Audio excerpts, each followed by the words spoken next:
Turf Talk with Drew Miller.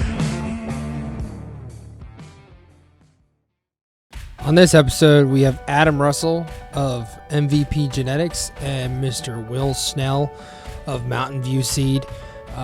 What an absolute honor to have these two on this podcast. To be completely honest, they're two of the most intelligent people in this industry when it comes to the overall management of turfgrass, and truly the most underwhelming thing that I think that is the most critical aspect of our industry is the genetics behind turfgrass management, because it's truly the sustainable way of bettering our industry. You know, there are so many different aspects when it comes to plant growth that proper genetics truly can help us, save us either money, time, and overall health of the plant, you know. And Adam really dives into a future project that is near and dear to our program. We're very excited to be partnering with him in installing an IronCutter Bermudagrass football field. It's become a very large project in a short period of time, and we're so excited for this project to start probably this week, actually, the last week of January, with the removal of our current Patriot Bermudagrass and installing everything from a new irrigation system to hopefully a little bit of a new subgrade. Obviously, there are hurdles that we all face when it comes to field construction, and Adam has been a huge asset to the development and the planning of our next stages when it comes to the grow-in.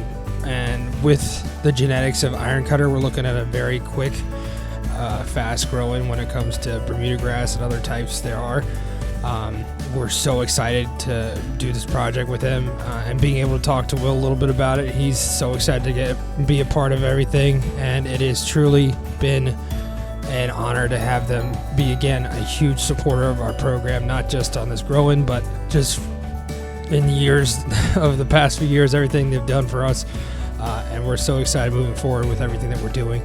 I have been very blessed to have these two individuals as a part of our journey at Brentsville. And really what's awesome about this podcast is we highlight what the incredible people are, who they are, and what they're all about. Will, with his time as the superintendent of the Rose Bowl, and really seeing him sort of translate that into Mountain View Seed and having a huge impact on the industry as a whole, is something that it was incredible to hear. And I'm really excited for you guys to listen to this episode because, again, they're two incredible human beings that have a lot to offer when it comes to the betterment of our industry as a whole in all sectors, from sports field management to golf courses and lawn and landscape. Their impact is so large and wide that we really need to take a moment to appreciate what they've done for us. And we're really excited for you guys to hear this episode. So I hope you enjoy this episode of Tiger Turf Talk.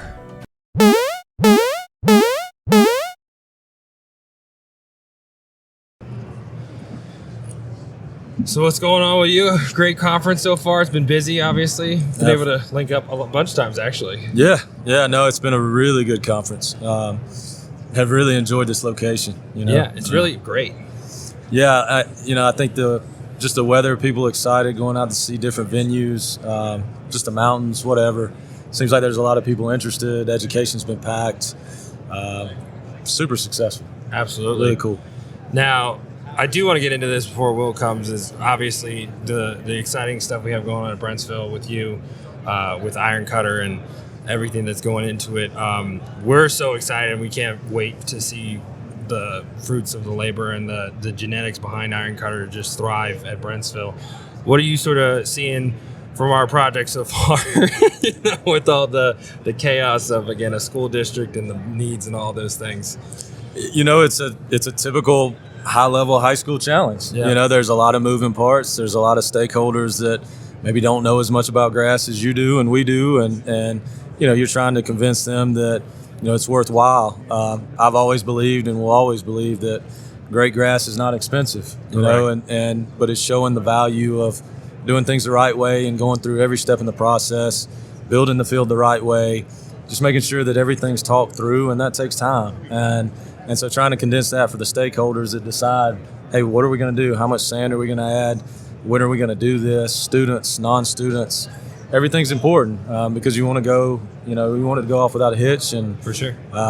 You don't want to look back 2-3 years from now and go, man, I wish we did this. That one thing. Yeah, but you do it right, and you see how easy and you see how much of the investment lasts. It's a long-term investment, but you want fields that go 20 years. You want something that lasts and can be what I think is a blueprint for a lot of other high schools with what you're doing. So definitely, I'm extremely excited about it. We love working with projects like this where, from the genesis of it, we get brought in on the front end. You're involved, with your stakeholders, with your county, with your government, and putting in the field and seeing it through to completion, through grow in and on to play. That's exciting. That doesn't get to happen for us a lot. So we're extremely excited. Now, obviously, when it comes to, being a sports field manager with my kids and the facility itself, I definitely spent many hours, many days, honestly, weeks researching, figuring things out from my own experience and whatnot, and talking with you and talking with other people about IronCutter and all these different things. Again, everything I saw was something that, again, is what we want and what we need. What were some of the things, again, when we were first talking about IronCutter and how it's really the best option moving forward for Brentsville? What were some of those highlights when it comes to IronCutter, the transition zone where we're at, and all these incredible things that you've seen, obviously, firsthand with what you're working with, that people really should hear about from you being, again, the expert on IronCutter for, again, a high school field, again, hopefully national field of the year later on. That's the goal, man. Yeah, for sure. That's the goal. There's no reason it shouldn't be. Absolutely. Yeah, it's it's not something that makes the brochure, but for us, we research these grasses 10 years on average. Any grass, but certainly this Bermuda grass, and so what you look for is broad adaptation. And so this grass comes out of Oklahoma, has a pretty legendary breeder, Dr. Charles Talifero. He's got a long past history with Oklahoma State, although this came out of a private breeding program. So his legacy is Northbridge, Latitude 36, Patriot Bermuda. And he's been what I call the godfather of Bermuda grass breeding with a long history. And so we knew with this as the newest release being developed for golf and sports turf, so what we call a high input protocol. We knew we had something as soon as we saw the broad adaptation and testing. And so INTEP testing put us right there at the top with other good Bermuda grasses. I want to make sure IronCutter is a great Bermuda grass. It's not the best, it's one of. Yeah. There's a lot of good choices out there. But what we saw is broad adaptation, establishment, very quick to infill, especially from a sprigging standpoint, like what you're going to do.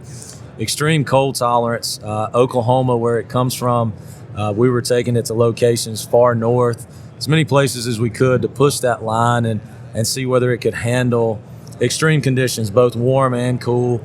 We saw that. We saw the ability to take PGR, growth regulator, chemical, fertility. We always want to lower inputs. Yeah. So if we can give you a grass that uses less water and fertility and chemicals than a previous generation, like that's success. And ultimately, we want to give grasses to turfgrass managers that make it easier on you. Mm-hmm. You've got a lot on your plate. Everybody's got more events, something that's pulling at their time. And so the last thing we want to do is give you an intense grass that you got to stay on top of. And that's what IronCutter showed, is that you can leave it alone and it'll perform and it won't lose density. And at the same time, when you need to ramp it up, when you need to make it a high performance grass, when it needs to shine on the brightest stage, it would. It's gorgeous. It's fine textured. It's cold tolerant. It just seemed to check all the boxes of what we were looking for a Bermuda grass. And so at this point, it's just getting it out to as many different people as we can to see it. And then once trust is in it, and it has been built in it so far, everyone else becomes a cheerleader for it. You talk to enough people and they'll tell you it's a great grass. It's done what we had hoped it would do. So it's exciting to be able to give it to people like you, to give it to fields of your quality and really anybody. It's cool to see this process start to work because it's been a long time coming. Absolutely, yeah. And again, all those things that go into it, one of the most important aspects that I think has become such a prevalent part of our industry is the genetics behind it. There are so many things that people don't take into account when it comes to their facility, what they're doing, how they are managing it, how high you're cutting it, how low you're cutting it, whatever it is. what has it been like for you sort of seeing those genetics play such a big role in our jobs as sports field managers, especially for someone like me who is in a extremely difficult but unique situation of, again, having the really hot summers with humidity through the roof to those cold winters that, again, are very harmful for Bermuda grasses of, again, an older generation. But, like, again, moving forward, obviously these, like, IronCutter is going to be better cold hardy and, again, less winter kill compared to others. But what has it been like for you sort of seeing those genetics play such a big role in our jobs? Yeah, it's cool because, again, it's another tool, right? It's another tool to make life easy. And so to see that validation of what we saw in smaller plots from all the testing that we did, it's extremely rewarding. And I always say, as good as the grass is, you guys take it to even another level, to higher heights than we ever replicate in plots and in the field. And so we're always amazed at what you guys can do with it. You're demanding because people are demanding of your surfaces. Mm-hmm. And so you get asked to do a lot of things. You get asked to grow grass and keep grass in a condition when it may not want to be at its best. Yeah. And so we have to level up ourselves with the genetics and the testing and the research to match that. And so it's cool when both sides can come together and sort of validate that. And that's what we've got here. We know we got a good grass because it's been validated in the field.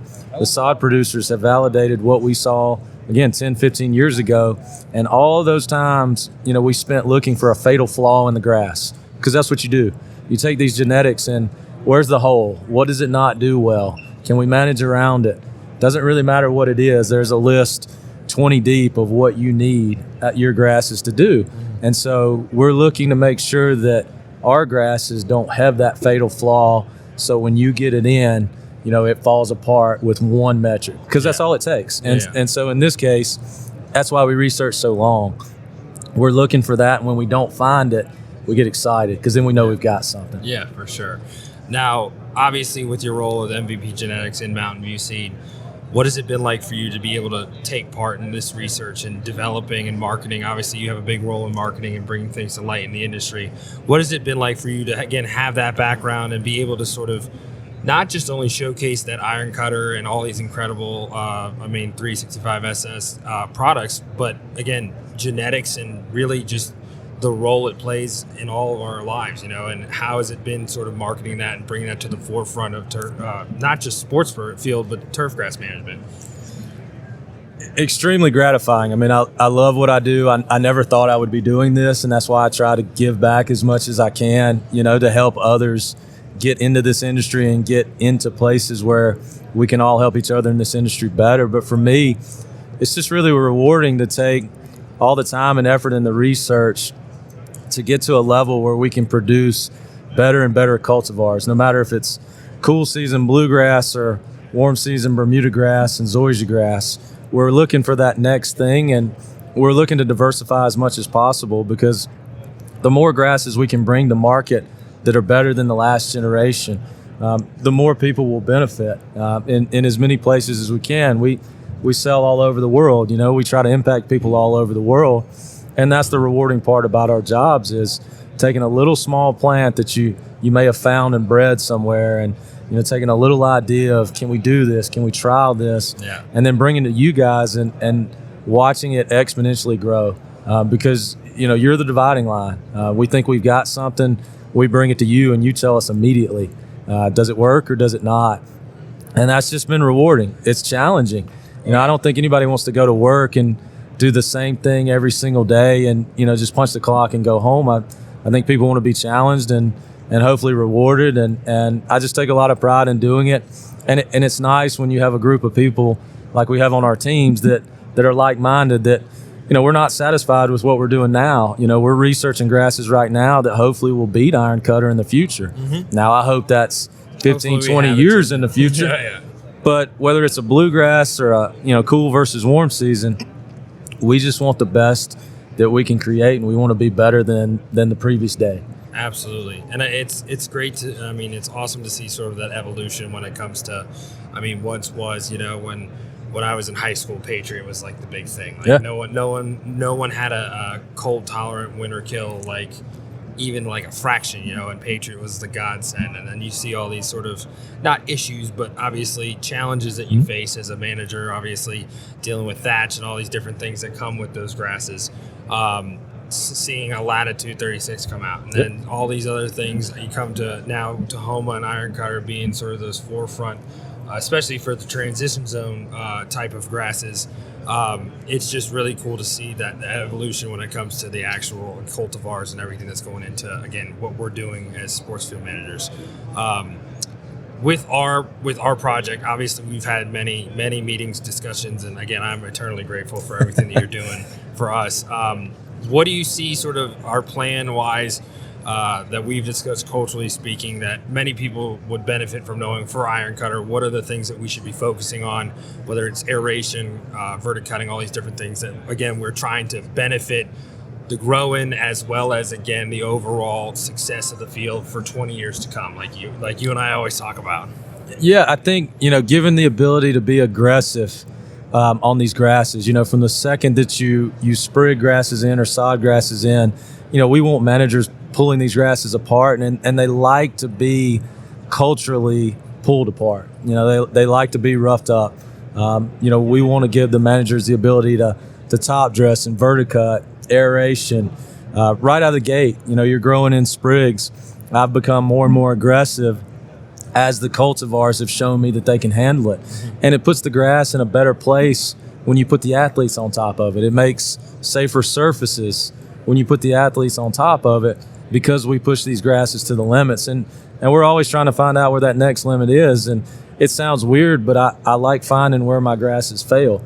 We're always trying to figure out how to kill grass, and I've killed a lot of grass. Hey, you gotta do it. Every day. Are you a field manager if you haven't done it? But we pull interesting things out, like IronCutter being a low input grow in and a low input grass. Even for a Bermuda grass, we're seeing indications that it doesn't need as much nitrogen as other cultivars that we've studied, and that includes the 419s and the older ones all the way up to the newest of the new. Yep. And so those are interesting pieces where we go, okay, can we replicate that? Can we give somebody an added advantage? It may be a benefit to you. It may not be to somebody else. And so you've got to study both sides of the coin, but you pull little pieces like that out where we know, hey, when you get this grass in your facility, rip it apart. It likes it. It will perform better for you. And I think overall these cultivars are they're hardier. They're able to handle extreme conditions better.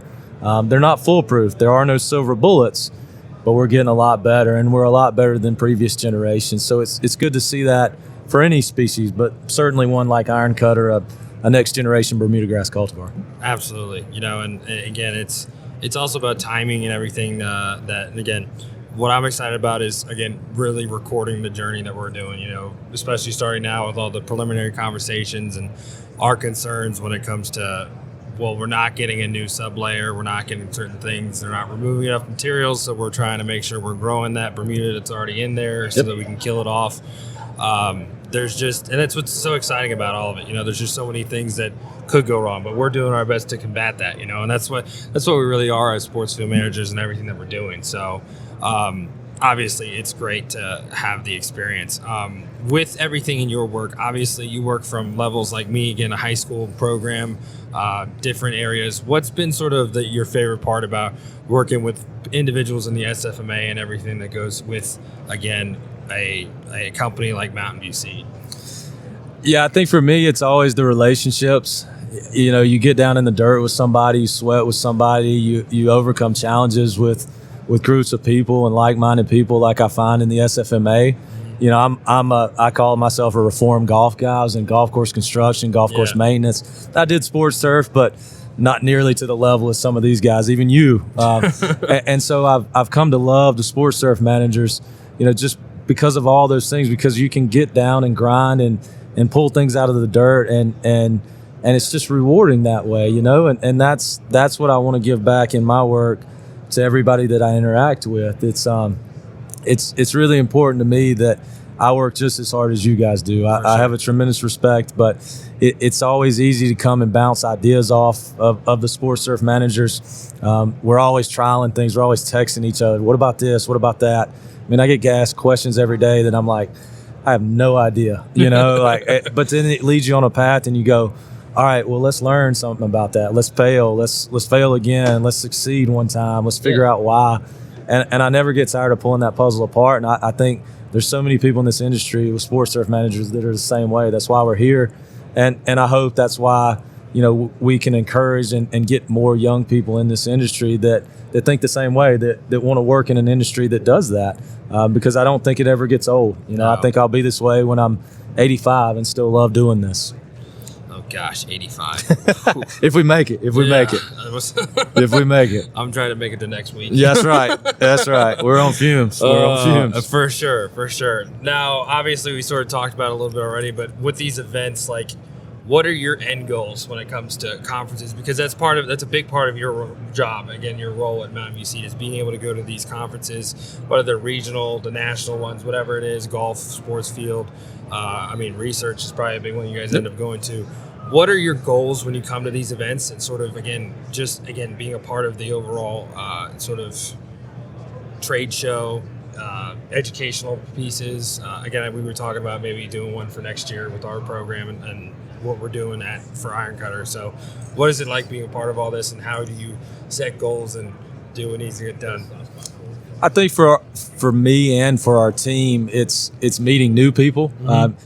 You come to these year after year, and I think everybody's assumption is just we know everybody. Yeah. And I've started a process where anytime I meet somebody new, I write their name down, I write where they're from, and you go back and look, and by the end of this show, I've met 25, 30 people that I had no idea who they are. Yeah. And you don't realize how many connections you have, but you also don't realize how many connections you don't have. And so this is a huge opportunity for us to connect with people and go, hey, what sort of challenges are you having? Like, how can we help you? How can we design grasses that might fit your situation? And there's so many places now where it might not be what it appears. Maybe Bermudagrass works in Georgia.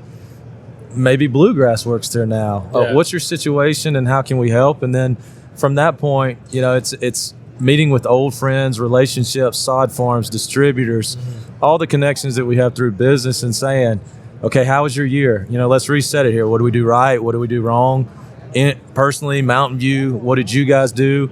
And learn from it and set a plan for next year to go, okay, how can we do it better? Yeah. Can we do something different? Is there another grass that we've got that might help you? Do we just keep doing this again because it did so well? Those are the things that I think from this conference, we look to do, that reset and that review. And then just get with as many people as we can that are interested in our products, that are interested in us as a company, and just mix it up. I love the education. I love talking to people. I love asking questions. We try to do all of that here. And I think you get more out of the conference when you do that. If you sit on the wall and, you're a bit of a wallflower, you're only going to get so much. But if you jump in with both feet and just put yourself out there, start mixing it up with people, man, you find a lot of cool stuff at this conference. Absolutely. And it's just like, you don't expect it half the time, and it just, when it comes to light, it's like, oh, well, this is something that could change things forever, So cool when that happens. Yeah, for sure. Obviously, you and I have gotten to know each other really well the last few months. What is it like, again, sort of developing those relationships when it comes to your work, and again, not just improving the business side, but again, just overall, joy of your job, It's fun. I mean, when you start putting personal relationships with business relationships, and both matter, and both can have an impact on the success of either. And so, I mean, I just like learning people's stories. Everybody's different. I never thought I would be in this industry. I don't come from a family that's in sports turf. Mm-hmm. Most of my family was in education. Just never thought I'd be growing grass. And so I'm a bit of the, call it the oddball, the black sheep, whatever you want in my family. But it's gotten to make this more of a community for me. And I think it makes our projects better. I think it makes our success more rewarding. And I think we push each other further because of that. And so, when we work with somebody we've never worked with, like you guys, you get to become friends. It's like, I like when you call me on the phone, I like when you go, hey man, I don't know what we're doing here. We got this issue, we got this challenge, and we work through it together. I mean, that's what everybody wants when they punch the clock and go to work, where, we're going to grind, man. It's going to be hard. It's not supposed to be easy. But at the end of the day, when you have that relationship and you spent the time to learn about people, I think that's when it makes the success more rewarding, and it just makes it more fun overall. 100%. I mean, it's hard to like sort of separate, and it's for me, like even with teaching, like it's hard to separate your personal life from your professional life. You know, that's people always ask me why are you such a good teacher, and I'm not saying I'm a good teacher in any way, shape, or form. You are a good teacher. But again, like being personable and being able to share things with your kids, you know, with your people, your customers, consumers, whatever you want to call them, it just makes it that much better to work with them. You know, it allows the whole sort of, again, relationship just to flourish and again grow, just like we're all the work that we're going towards, you know. So yeah, it's definitely something that I love about it. And that's why I do this podcast. You know, that's we've gotten to know each other again. The black sheep being the grass out of education. I found my way back into education, so I guess I'm not the black sheep anymore. But it's just great to again make the connections and have a great time, especially at events like this. Yeah. What have you done? What have you enjoyed the most about Salt Lake City? You know, you talked about the venue being a great place. You know, I mean, it's survived like not outsurvived. It's been way better than I expected it to be. You know, a lot of people were worried about the cold, but what has it been like this past week for you? You know, I think just the interconnectedness. I didn't realize how small this city was. I mean, we're bouncing to events back and forth, and you know, different restaurants, and we're seeing tons of people in education. We're seeing tons of people talking out in the hall. And it just seems like the whole conference is kind of moving and moving forward as one. I've loved the location. You know, it's like I'd come back here in a heartbeat. I know everybody is a cold versus warm weather. Yeah, it's a good change up. You know, do you want to do it every year? Probably not. You know, one every 5 or 10. I'd come back here in a minute. I think they've created opportunities where we can interact with more people. It felt like it has been easier to do that. Maybe that's the cold keeping everybody more inside. I don't know, but the education's been fantastic. The speakers have been great, one, but also thought-provoking too. And I feel like everybody's in a good mood. Nobody's walled off. I've gone up to people that I have no idea who they are and started asking them about their story, and everybody just seems real open to share. So we'll have our guy come in here in a second, but it's been a great conference for that. Really rewarding overall. The legend joining us now. Glad you're here, buddy. How long we got? Like 10 minutes. Okay. Does that work? Oh, I'm golden. So obviously you guys are busy men, obviously going to meetings and everything. I appreciate you coming on. We're sort of just talking about the business and what it's been like, again, obviously being the Rose Bowl superintendent for so long and seeing that sort of side of the industry, bringing that to, again, Mountain View Seed. What has that been like for you? Oh, it's been an amazing transition. I got to work for some great stadiums and great people, and it's continued now. I'm working with Mountain View Seed with guys like Adam. It's been such a blessing. I've got to really focus on just the turf part of it, which, you know, it's usually just turf. There's so many other aspects to athletic fields, but I learned more about the Bermuda industry and the other seed industry in the last year and a half than I did the last 30 years of my career.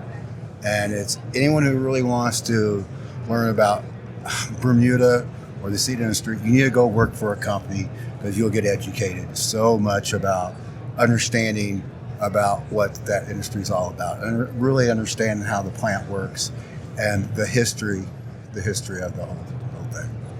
Absolutely. I mean, and that's something, obviously, working with 365 SS, there are so many things that you bring to the table for the company with your background and everything.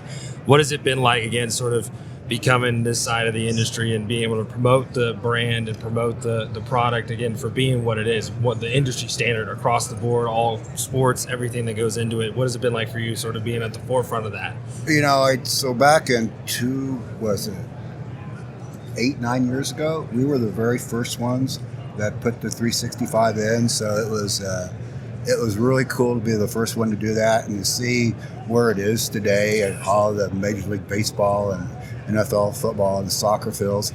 It's really, was really cool to be at the very forefront of that.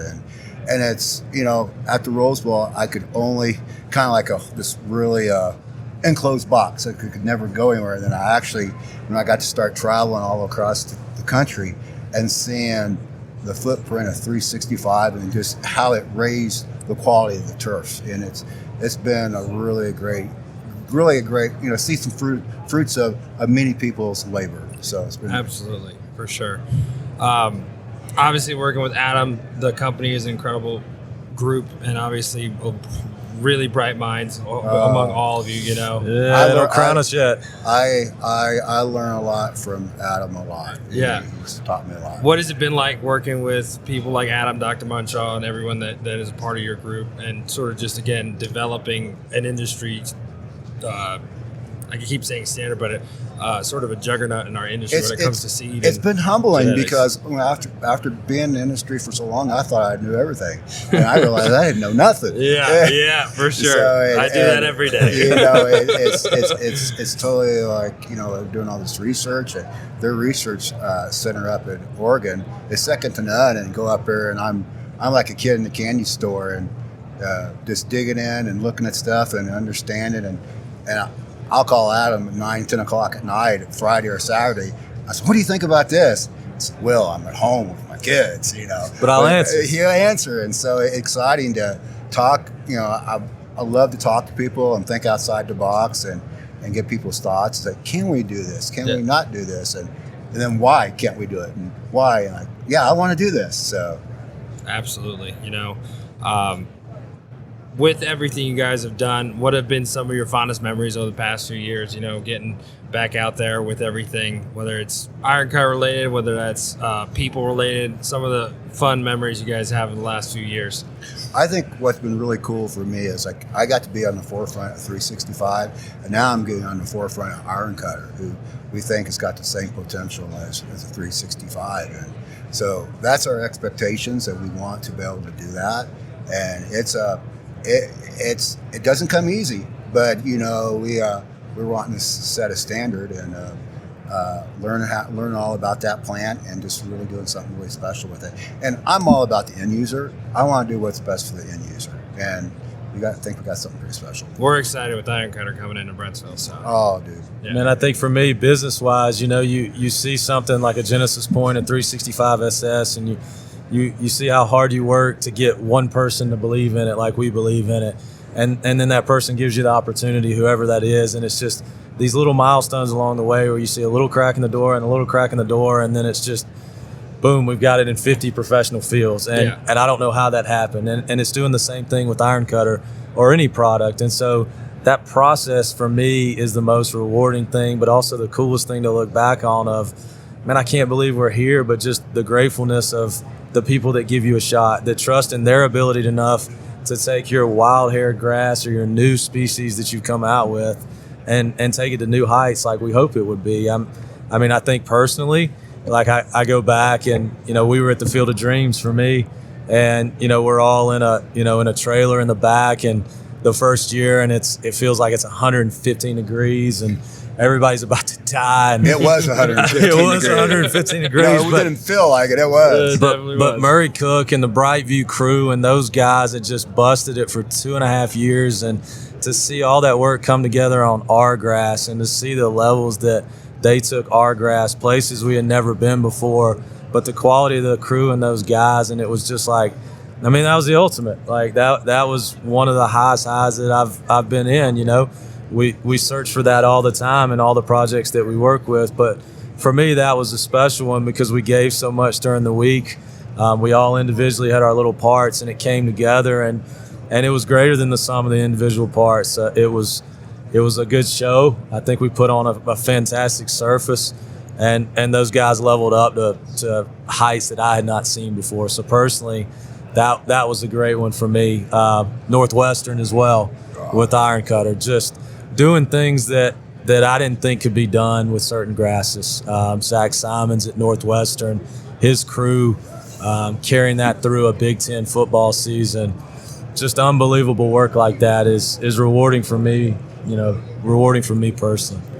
Absolutely. And it's crazy to see like those moments where it comes to light and everything that goes into your hard work and being able to see the end product, Field of Dreams. Like when I the first game that it was on, like I just remember sitting there, you know, and it's always that moment where like you have millions and millions of people who watch the game and don't know who we are, and don't know about the genetics behind Turfgrass management or even what Turfgrass managers are doing there, you know, and just how many eyeballs were on that, you know, like it was one of those iconic moments in baseball history where like you like chills down your spine walking out of the corn onto that field, pristine. And like me being me, like I knew all you guys were all there, and it was just incredible to again see that and how it really plays just a role in like again just a memory that's gonna last forever. And the fact that you guys were on the ground level with that is just truly incredible, you know. I think it's credit to Murray. You know, we had such a small part, right? Like we're the grass, right? And you can take it one way or the other. But yeah, go ahead. Well, I mean, you know, you can take great grass the wrong way, right? Yeah. So they had to carry that place for so long through the pandemic, the construction, and we just felt fortunate to even get a place to be on the crew. And he was extremely gracious to let us there. But then just to see the process of how they worked, it put all the pieces together for us. And then you step out on the field and see it and work through it and end up on national TV. And I was awestruck. I mean, you can't believe you're walking along the corn. You can't believe you're walking in a movie set. And it was just one of the most special events I've ever been a part of. Some of the most special people I've ever been a part of. And both those crews, both the 2 years that we've done it, have been special. And you see those guys here at SFMA, and it's like, you know, there's a deeper level, there's a deeper relationship, and I love that. Yeah, it is, it's a brotherhood, for sure, 100%. And so that's been so cool to watch. And it's so cool that game. That field had been there for 2 years. Yep. But correct me if I'm wrong. That was the very first game. Yep. I mean, they had never. I don't think nothing. They had never had a pitch thrown off of that. High school. Nothing. And like Kevin Costner made the first pitch. You know, Watch out. Unbelievable. And you could tell Murray like first game, and it's going to be like the biggest. You know, It was the biggest stage. There was some nervousness going on out there for sure. And Will, I mean, obviously your work with the Rose Bowl was like it was just another day of work for you, you know. But like the Rose Bowl is just this iconic hollow ground to all of us, all sports fans that truly love football. And again, the parade, everything that goes into it leads to your field, you know. Yeah. What was that like for you, your experience, again, being able to manage and really have that impact on all those players, those experiences they had and those memories they were making while fans are, you know, it's one of the biggest places you could be, you know, and the fans go crazy about the whole thing. So what was it like to be that person that set that stage? Again, it was truly a gift. I don't know. I mean, I set myself up really well in my career. I got to work with some amazing turf managers. Eric Hansen, Murray Cook got me my first job. Vince Paterozzi, some guys who are just been amazing, and getting to work there at the Rose Bowl, and hopefully I changed some other people's careers. Like I had them change with some guys now in the industry that are doing really well. I've grown a lot of great grass, but my biggest accomplishment is growing the people.